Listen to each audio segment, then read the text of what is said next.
Good morning, everyone. It's February 10th. Here's your morning news rundown. This is going to be about 4 or 5 minutes in length, as always.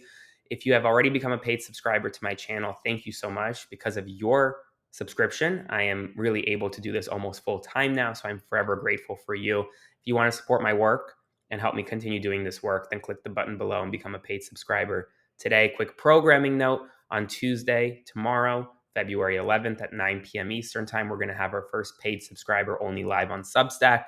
So be sure to join by becoming a paid subscriber today, and I'll see you all tomorrow night. Now, with that, the big news of the morning, was a very busy last 12 hours or so. The big news is that alarm bells are going off right now among legal experts around the country because of Guantanamo Bay and what the Trump administration is doing by using Guantanamo Bay to repatriate and deport undocumented migrants.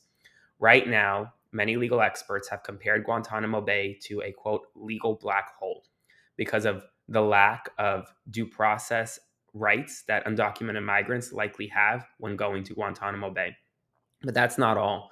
A lot of legal experts are concerned about the treatment of the undocumented migrants, both en route to Guantanamo Bay, but also at Guantanamo Bay in the facilities. Now, remember, under the United States Constitution, in our country, undocumented migrants, every single person in America, whether you are legal or not, you have rights to due process. You have rights to legal counsel, to face your accuser, to essentially go through the proper legal steps in our system during a deportation process. What legal experts are saying is that they are worried that the Trump administration is essentially circumventing that legal process for undocumented migrants, depriving them of that due process, depriving them of the access to counsel.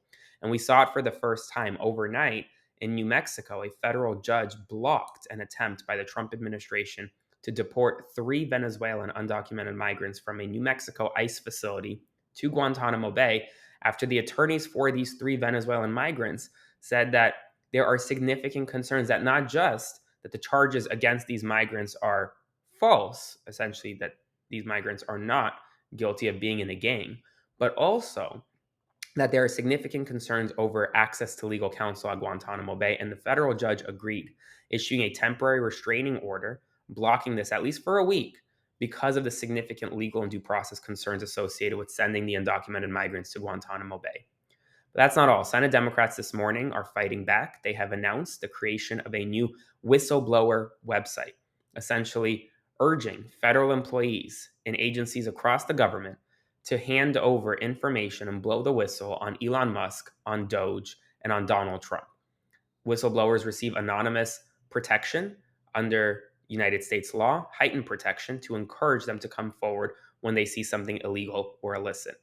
In addition, the Consumer Financial Protection Bureau has officially essentially shut down operations.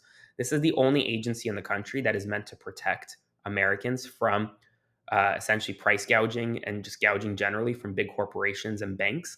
So, for example, if a bank like Chase was offering Black Americans 5% interest on loans, while white Americans 3% interest on loans, the agency that would go after the bank for the discriminatory practice would be the CFPB. But right now, the CFPB is not working, according to Russ Vought, who is the architect of Project 2025 and the current interim director of the agency.